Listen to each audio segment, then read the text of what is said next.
सो molecular level जो है हम शुरू करते हैं। तो एक क्रोमोसोम का डायग्राम अगर मैं बनाऊं, okay, this is a chromosome. ये आपको पता है पी आर्म है, ये है इसका क्यू आर्म, और ये इसका सेंट्रोमियरिक रीजन है, राइट। तो क्यू आर्म के सेंट्रोमियरिक रीजन के इस पोर्शन पे, ठीक है,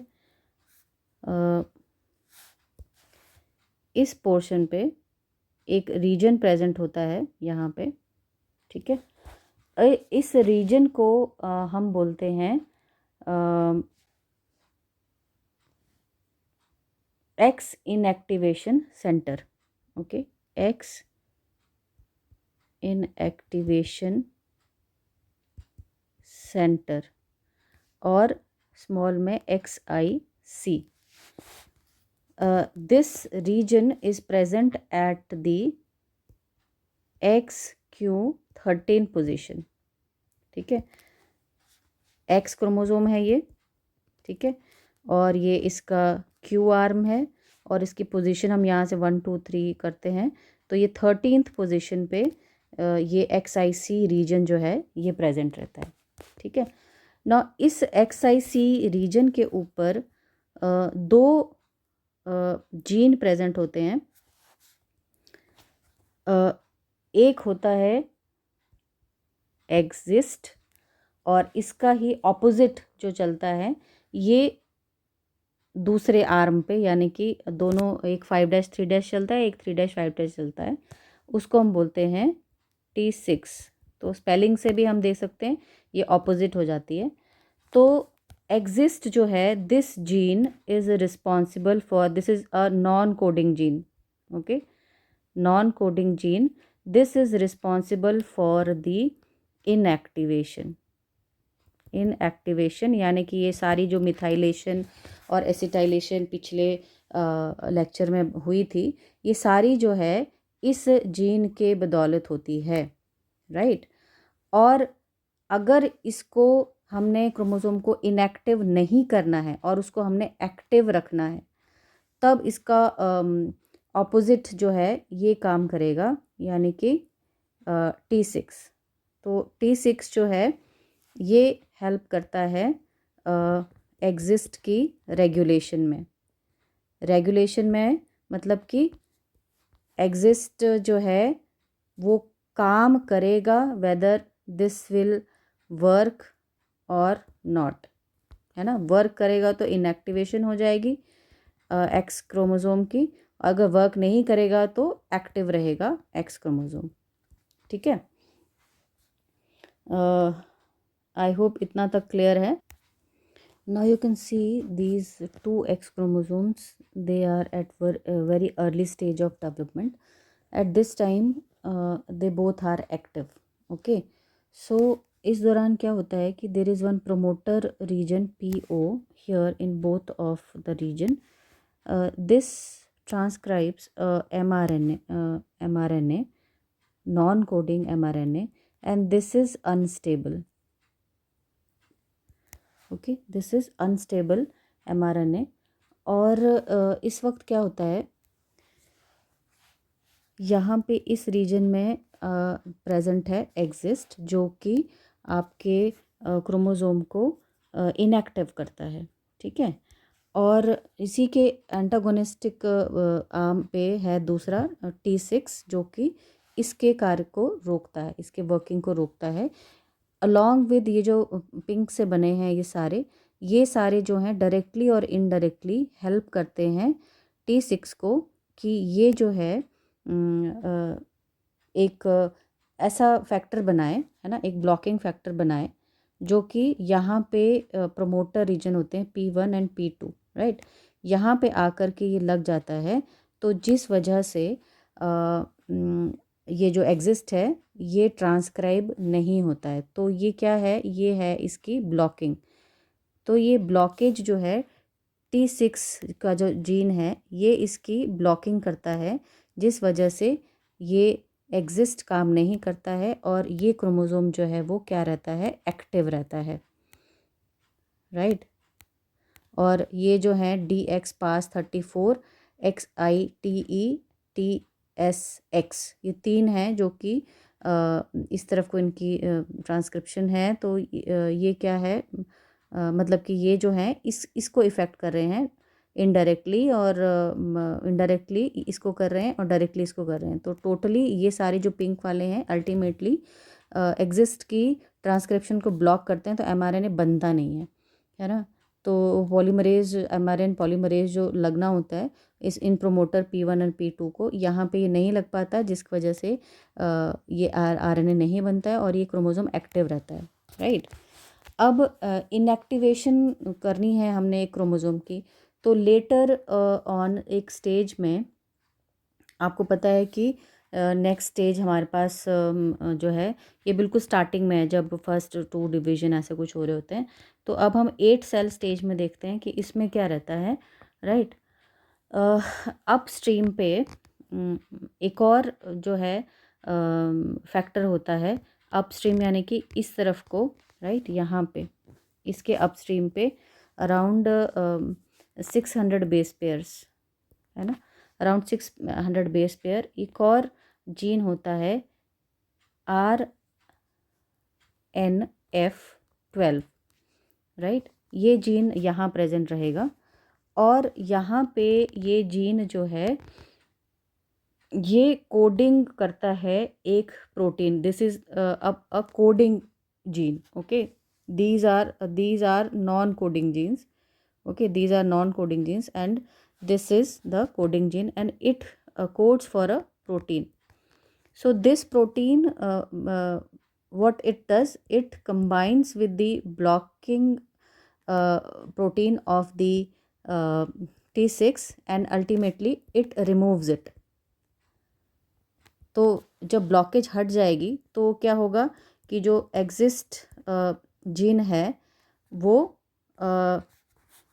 चालू हो जाएगा, एक्टिव हो जाएगा, और एक्टिव होकर के ये बनाता है mRNA, ठीक है, mRNA को ट्रांसक्राइब करने लगता है। ये mRNA हेल्प करता है एसिटाइलेशन, ओके, एंड मिथाइलेशन को, जो मैंने पीछे पूरा प्रोसेस जो आपको बताया, राइट।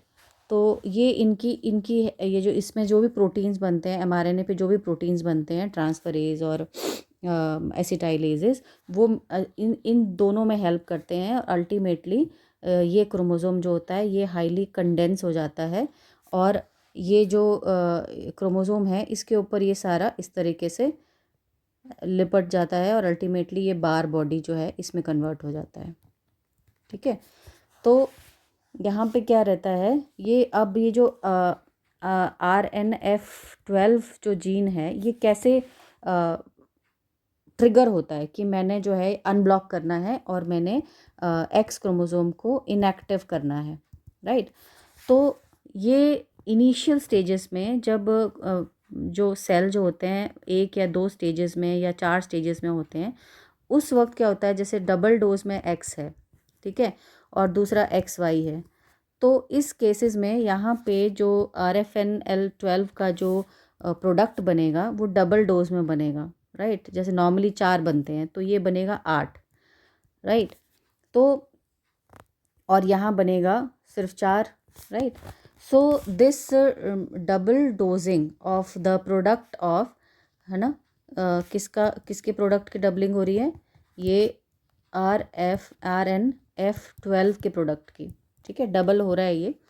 तो ये प्रोटीन जब इट रीचेस और it reaches above a threshold level पहुंच जाता है जब इस प्रोटीन का, तब सेल को पता चल जाता है that it has to produce the protein which unblocks, ठीक है, अनब्लॉक्स द एग्जिस्ट जीन, ठीक है, ताकि ट्रांसक्रिप्शन जो है वो शुरू हो, राइट। तो इस दौरान क्या होता है, ये जो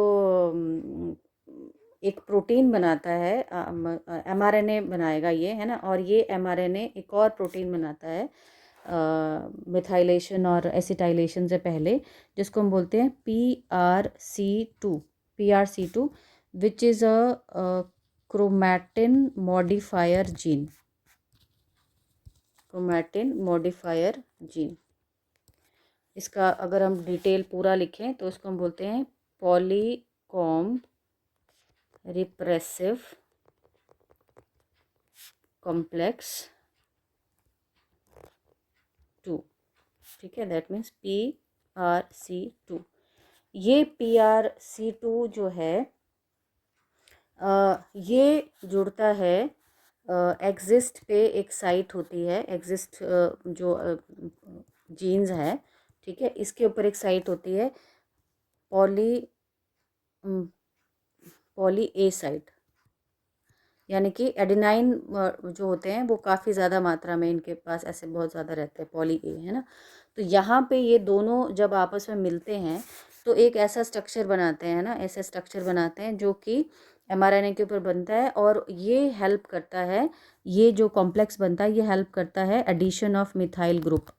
ठीक है, methyl group at the H3 4 level, H3 lysine के H327 लेवल पे, देन हिस्टोन प्रोटीन को मैक्रो हिस्टो ये जो H2A प्रोटीन है उसको कन्वर्ट करता है मैक्रो H2A प्रोटीन में, और अल्टीमेटली जो पूरा का पूरा प्रोसेस होता है ना, तो ये मिथाइल ग्रुप को क्या करता है, ऐड करता है, और अल्टीमेटली किस किस में आपको करेगा ये H3 4th लाइसिन पे, फिर आपका H327 लाइसिन पे, फिर आपका H2A को कन्वर्ट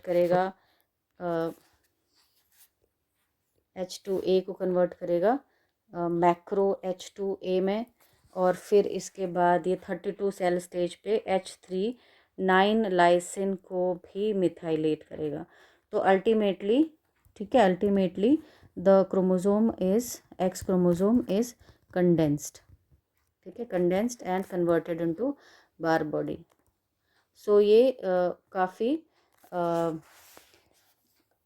लंबा चौड़ा प्रोसेस है जिसमें कि काफ़ी सारे जीन्स जो होते हैं ये इन्वॉल्व रहते हैं।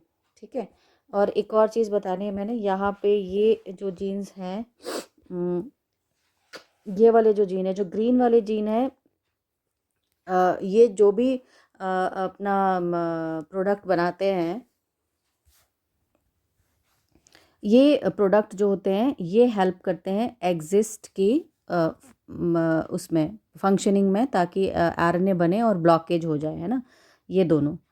तो ये जो ग्रीन वाले हैं ये एग्जिस्ट को हेल्प करते हैं, और ये जो रेड वाले हैं ये T6 को हेल्प करते हैं। तो T6 का प्रोडक्ट इनएक्टिवेशन नहीं होने देता है, और एग्जिस्ट का प्रोडक्ट जो होता है वो एक्टिवेशन करता है, और एग्जिस्ट कंट्रोल में है RNFL12 के। तो इसमें जो प्रोटीन बनता है, जब एक्स की डबलिंग हो जाती है और ज़्यादा अमाउंट पे प्रोटीन बनता है, तब आकर के ये इसकी अनब्लॉकिंग करता है, और इसकी अनब्लॉकिंग करके, है ना, यहाँ पे ये जो है ये एक्टिव है और ये इनएक्टिव हो जाएगा, है ना। यहाँ पे ये P1 P2 से ट्रांसक्रिप्शन शुरू हो जाएगी, और अल्टीमेटली मिथाइलेशन जो है वो शुरू हो जाएगी, है ना। ये सारा प्रोसेस जो है इस क्रोमोसोम पे रहता है। ठीक है, ये सारा प्रोसेस इस क्रोमोसोम पे शुरू होता है, अल्टीमेटली आपका जो एक्स है वो इनएक्टिव हो जाता है।